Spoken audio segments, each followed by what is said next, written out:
Always trust. We ask the questions. What is needed in the world? Is that going to be?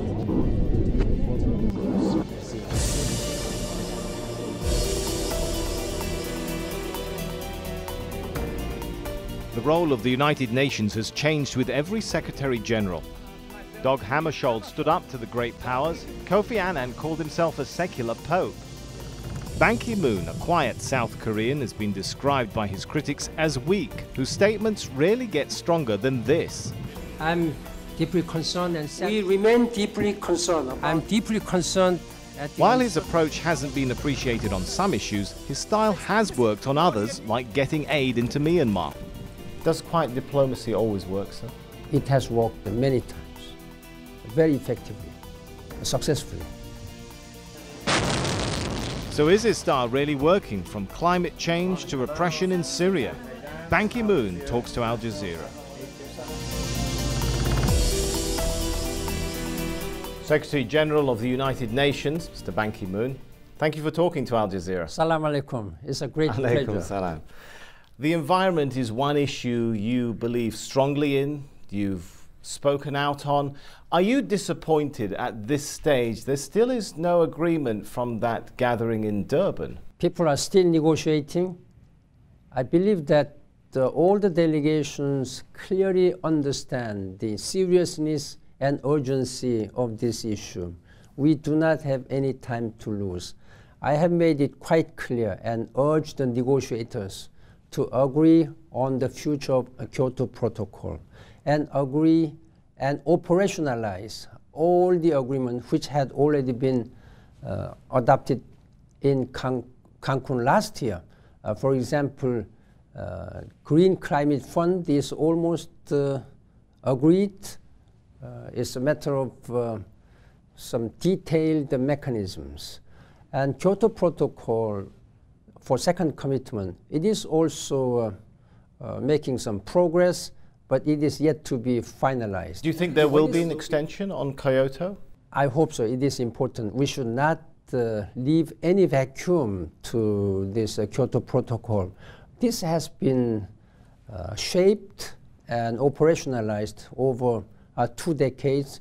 This is the closest one and the only institution which we have. This is the system's rules-based system. Therefore, we should not leave any vacuum until when we will be able to have comprehensive, globally binding legal treaty. I hope that the countries, member states, will be also able to agree on roadmap, future roadmap. Talking about that, you use some really important terms there. Am I correct in understanding that the Secretary General of the United Nations feels that the next agreement and any agreement on a roadmap should say explicitly that the next agreement must be legally binding? Voluntary pledges are not enough. This is our goal. That is what we must agree as soon as possible. The climate change is accelerating much, much faster than one may understand. I have seen so many places the impact of climate change, melting glaciers, and a long spell of drought, and all this once a huge ocean and big lake have become just dry because of climate change impact within just 30 or 40 years' time. It's alarming. So we have to preserve and protect this planet Earth, where our succeeding generations will have to live in an environmentally sustainable and hospitable world. Should the delegates in Durban also agree on deadlines for ratification, that the next agreement should have deadlines for ratification so we don't get into the problems we had before with some countries not even ratifying Kyoto? We have been discussing this matter very seriously. I met all the different groups. But what is your feeling on it? People understand the seriousness, but still domestic politics prevail over these global challenges. I have been urging that all the leaders must demonstrate their leadership as a global leader, not as national leaders, they should look beyond their national borders, because climate change does not respect any border, does not respect where you are coming from, whether you are coming from rich or small country, or big or small countries. So this is a global challenge requiring global solidarity, global solution. In your discussions with them, are you telling them that there should be deadlines for ratification?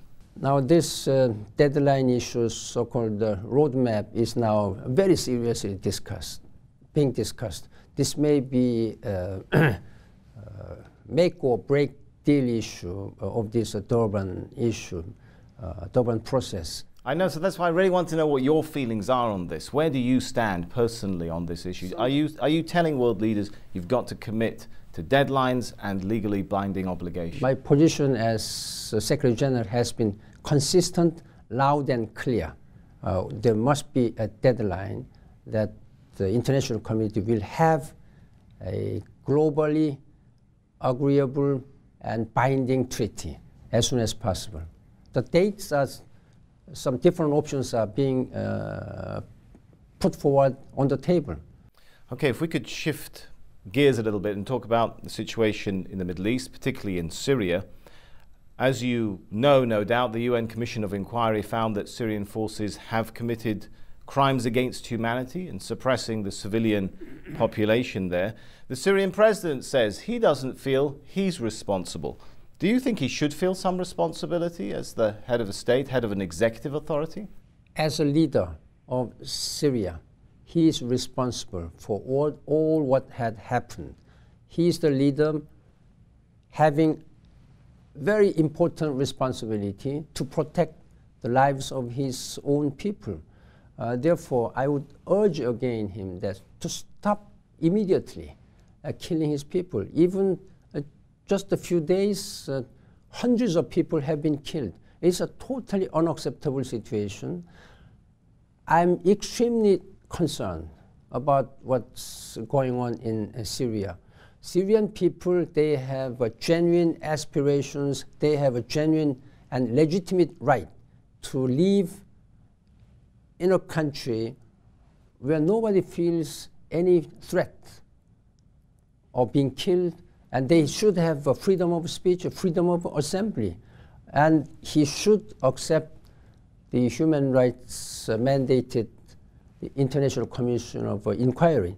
In that regard, I have been very closely cooperating with the League of Arab States, the Secretary General El Arabi, and I highly appreciate the initiative of League of Arab States. We are ready, as mandated by the General Assembly of the United Nations and Human Rights Council, to provide all possible support and logistics and expertise know-how. Is it acceptable, though, for the Syrian president to dismiss the UN report on the basis that he says he wasn't given documents, he wasn't presented with evidence? Is the UN failing somehow in providing the evidence it has to the Syrian government? Syria is a founding member of the United Nations.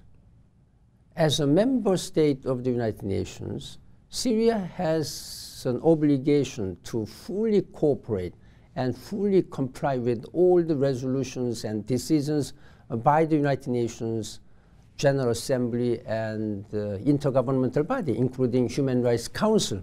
And therefore, he has an obligation to receive International Commission of Inquiry.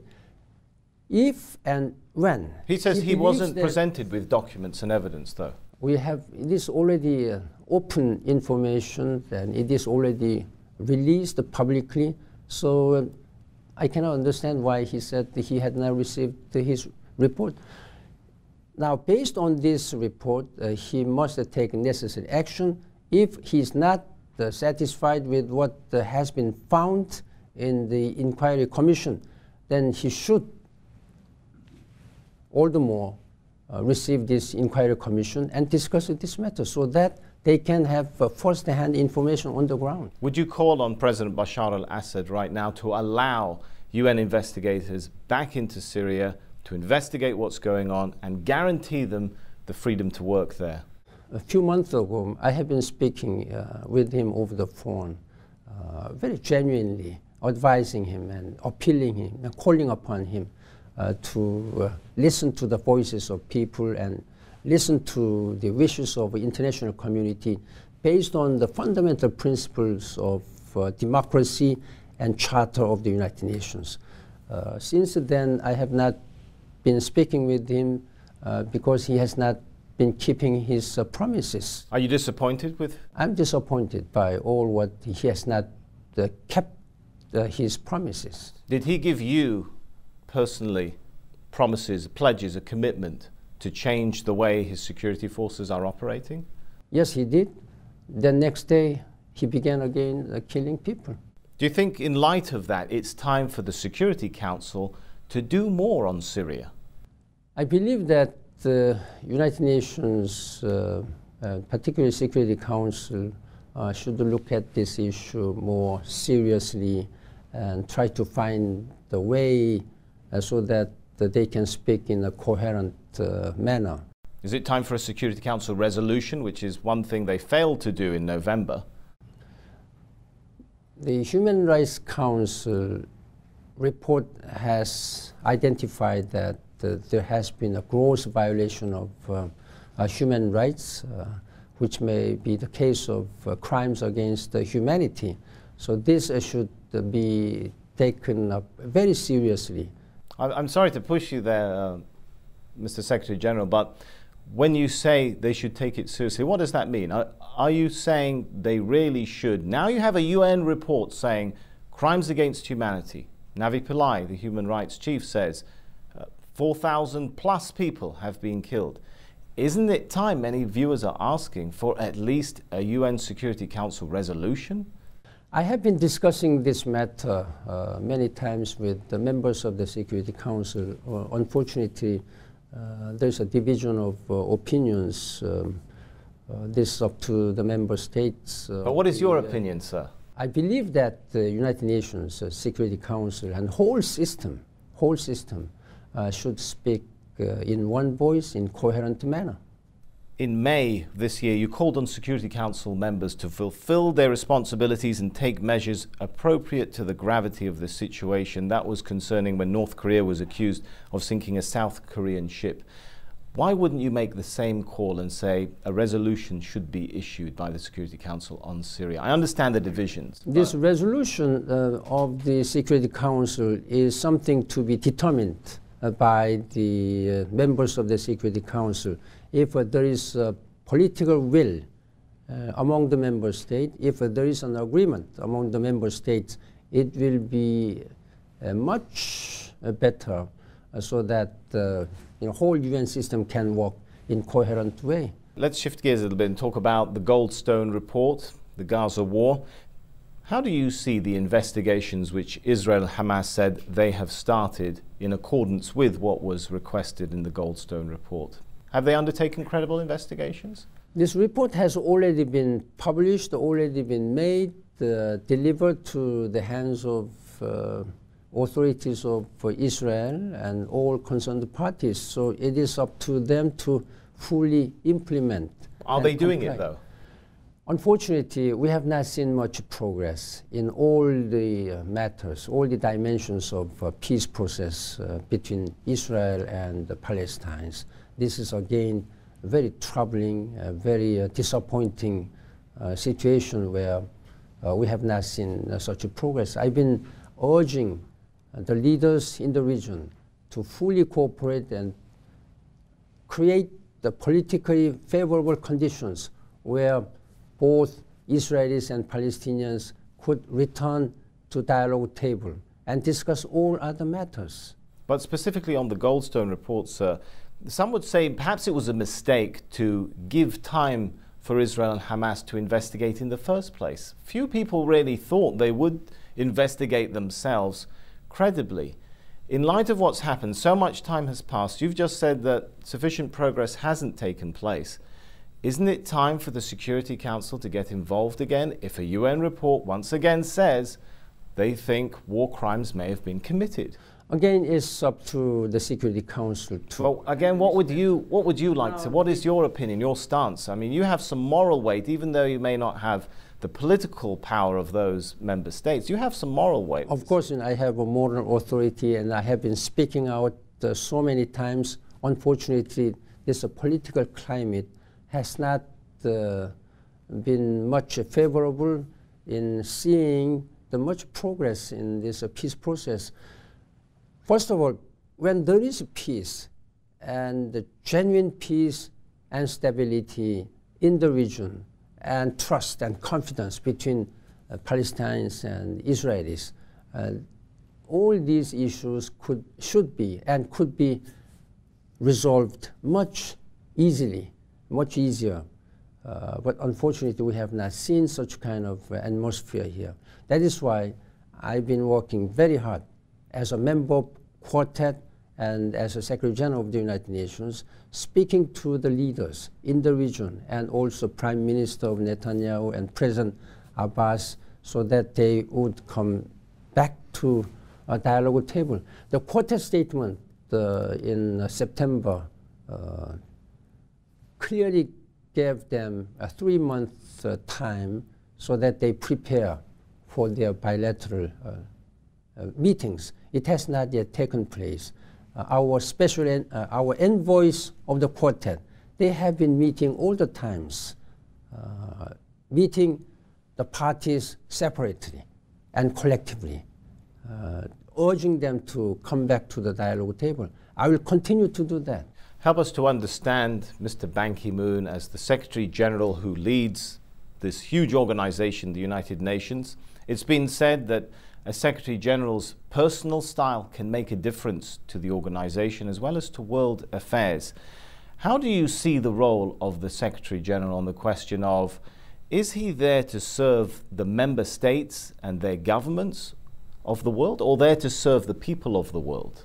As a Secretary General, I have to closely coordinate with the member states. Without the full support, it would be extremely difficult for me to discharge my function as a Secretary General. Of course, my role as a Secretary General is to serve the people, particularly for those people who need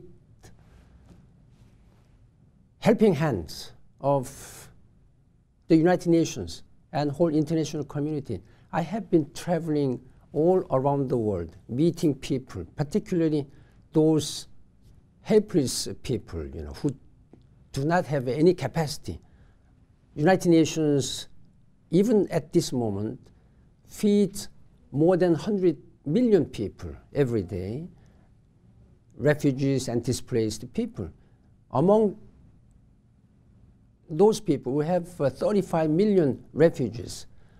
I visited Dadaab camp of Somalia, which is located in the border area in Kenya. I was so humbled by what I heard and what I saw, their challenges and their plight and their difficulties. And I was so sad that there are so many such people around the world.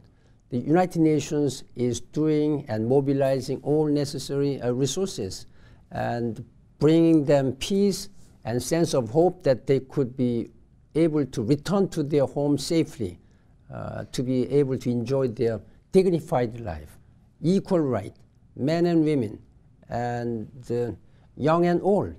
This is my strong commitment and priority of the United Nations. How do you feel, though, knowing, sir, that you were praised, for example, by the former US ambassador to the United Nations, John Bolton, for knowing, as he put it, that your role as Secretary General is to work for member states and governments, unlike your predecessor, as he put it, who saw his role as a secular pope? Do you agree with that analysis of you and the difference between you and Kofi Annan? This so-called secular pope is not the official things. I don't believe Secretary General is something to be called like a secular pope. Of course. Should you be an activist, though, an advocate? Should you disagree even with the most powerful member states when you really feel that they're not taking the right stance?